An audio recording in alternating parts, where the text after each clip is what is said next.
So guys, it's been a while. It's been a minute no since last mag-upload ako. I just checked my channel. I think last ako mag-upload was in March of 2022. So may 2 years na rin tayong hindi nag-upload. And today I just got a new pair of shoes, basketball shoes, in fact.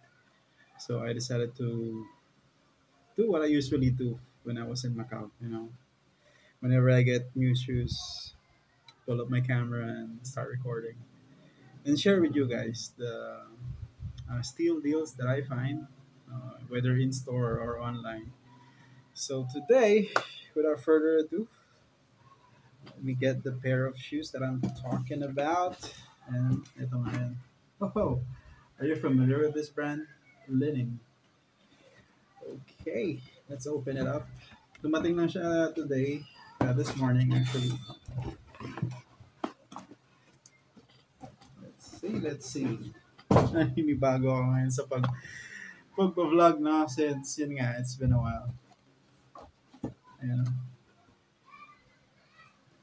Mabasa niyo ba? Way of Wade. Make your own way. So, ito yung logo niya here. Linen. Pero, let me show you the shoes first. You know. Whew. My goodness. Look at that shoes. How fresh is that? Wow. It never gets old, man. Bango. Let's pull them out. You know. Diba? Very clean colorway. And as you can see, iba yung logo niya compared to this one, Lining. Pero ang logo niya dito is, let me show you, this one. Okay? So, yan ang logo ni Wade, si Dwayne Wade. Sorry, medyo mainit sa Pilipinas. Si Dwayne Wade, no? Para siyang Nike and Jordan. So, Nike yung mother company and then since Dwayne Wade, nung nag-retire siya, I believe, yung naging own brand niya na yung Way of Wade. Tapos, ito yung logo niya. So, alright. Alright, this is the DNA colorway and the shoes itself. It's what they call the Way of Wade All CP12 with the DNA colorway nga. No? And ito yung parang mid-tier na signature shoes ni Dwayne. Yung top tier niya is yung Way of Wade. I think they are on their 11th iteration. So, I think Way of Wade 11 na yung pinaka-latest. And itong All CP, ito na yung 12th version niya. So I don't know much about the history of Way of Wade or Lining particularly. Pero marami na ako nakikita ng review sa YouTube na they're doing great when it comes to specifically basketball shoes. No? They're even nauungusan nila or nalalampasan nila yung expectations sa mga Nike, Jordan, at saka Adidas shoes when it comes to performance, quality, materials, and especially the pricing. So, doon natatalo ang mga big dogs kung tawagin sa shoe industry. No? It may not be a well-known brand worldwide just yet kasi nga Chinese brand to. Pero pagdating sa quality, sila yung number one. Sabi ng karamihan. So, we're about to find out. And I've been using Chinese brand shoes for quite some time now. I started using Anta, the first Chinese branded shoes that I used. I think in Macau that was 2016 or 17, or it may even be 2018. It was an Anta shoes. Let me see if I can find the picture and post it here. Now, after that, Anta, wala na akong naging Chinese branded shoes. Nung pagbalik ko ng Pilipinas, 2022, pinakaunang binili kong sapatos is a basketball shoe na Chinese branded. And let me show that to you. Ito lang. Ito siya. Okay, I acquired this in 2022, months after I came back here. They're beat up. Medyo luma na sila kasi yun nga, well used sila. Eto. Yan. They're from the brand called 361 Degrees. As you can see, hindi pa sila ganong naspag pero well used sila. That goes to show you na kung gaano yung katiba yung quality ng mga Chinese branded shoes. No? Kasi they are primarily meant for outdoor basketball. So of course, when it comes to the outsole, yan, yung material na ginagamit nila is hard rubber. So, kasi kailangan nga naman for outdoor basketball. So more than 2 years, wala pa ako nakikitang pudpod. Kung linisin mo to, pwede pa siya maging brand new. And sulit na sulit, I got this for I think 2,400 pesos. So medyo mataas siya compared to my standards before nung nasa Macau ako. Kasi yung Anta shoes ko na nabili ko, that was only for 1,200 or 1,400. No? So Anta na yon, mas mataas yung kalibre ng Anta compared sa 361 in my opinion. Pero ito 2,400 just because I'm here in the Philippines. So mas mura kasi, mas maliit kasi yung pera ng Pilipinas kaysa sa pera ng China. Kaya mas mahal nga siya naturally, no?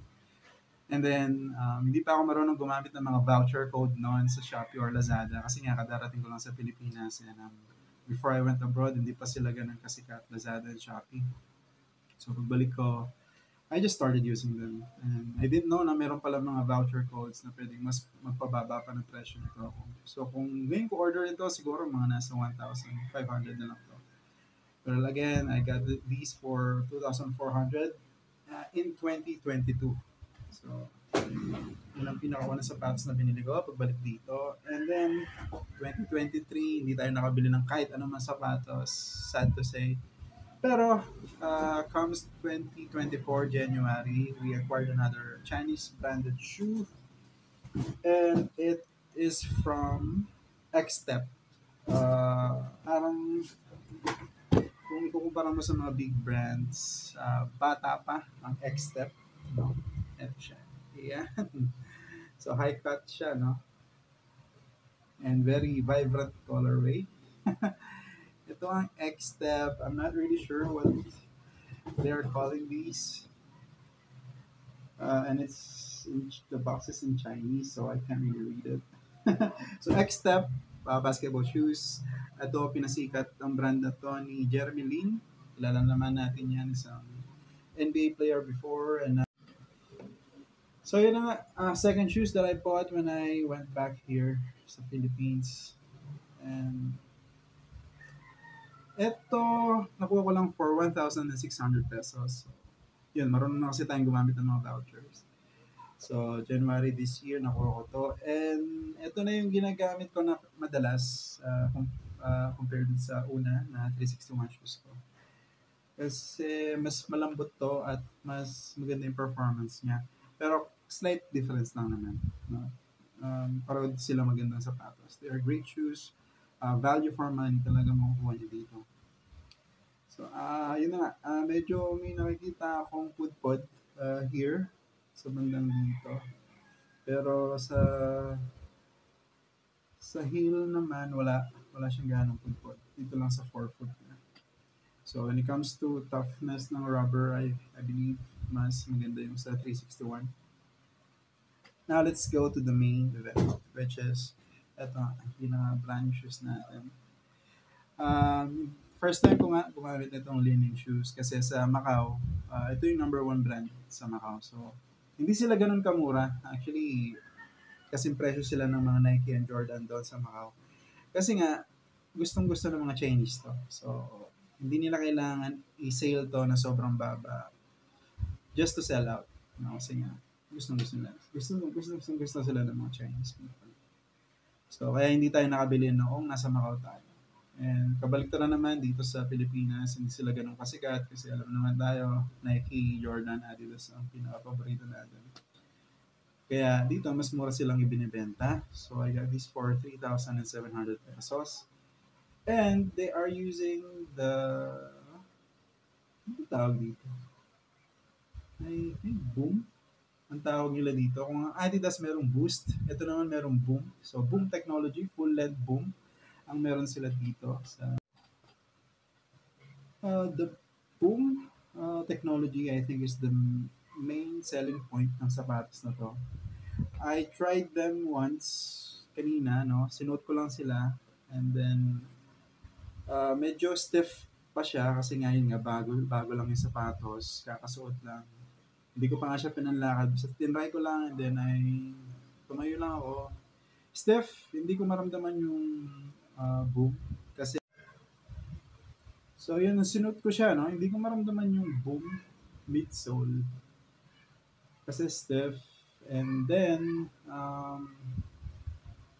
I think because they need breaking time for you to appreciate them more and for the technology to really give 100% of its performance, no? Pero, and siguro isang factor din yung inaasahan ko sila na magiging kagaya ng boost midsole ng Adidas. So, but we'll know more kapag pinanlaro ko na sila when I try them on. So later, I'll try them on both of the shoes and then I'll work around in them to see if ano yung feeling nila kung nakasuot na sila.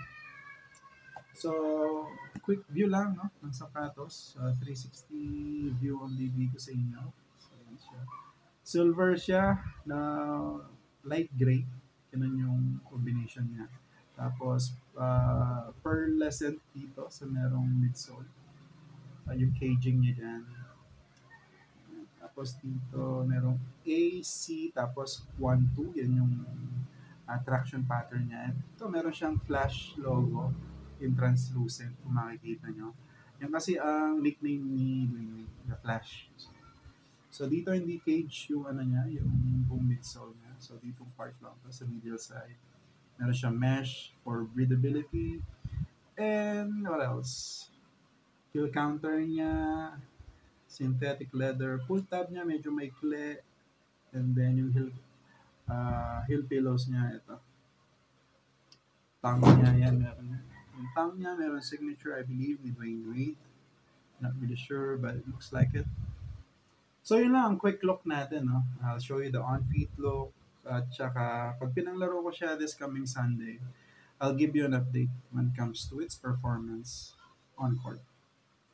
So yun muna guys. It's been a while, so medyo rusty pa tayo when it comes to reviewing shoes. We'll get there. Hopefully, tuloy-tuloy na to and we can acquire more shoes um, moving forward. So far, since 2022, 3 shoes ang na-acquire natin in 2 years. It's not bad considering nasa Pinas tayo and I'm not really looking to, expand my collection kasi madalang na tayo lumabas, especially work from home lang tayo.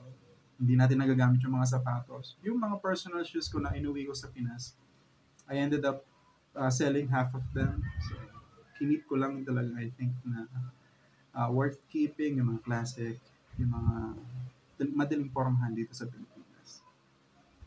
So, yun lang guys. I hope you enjoyed this video. And I'll see you guys next time. Out. Peace.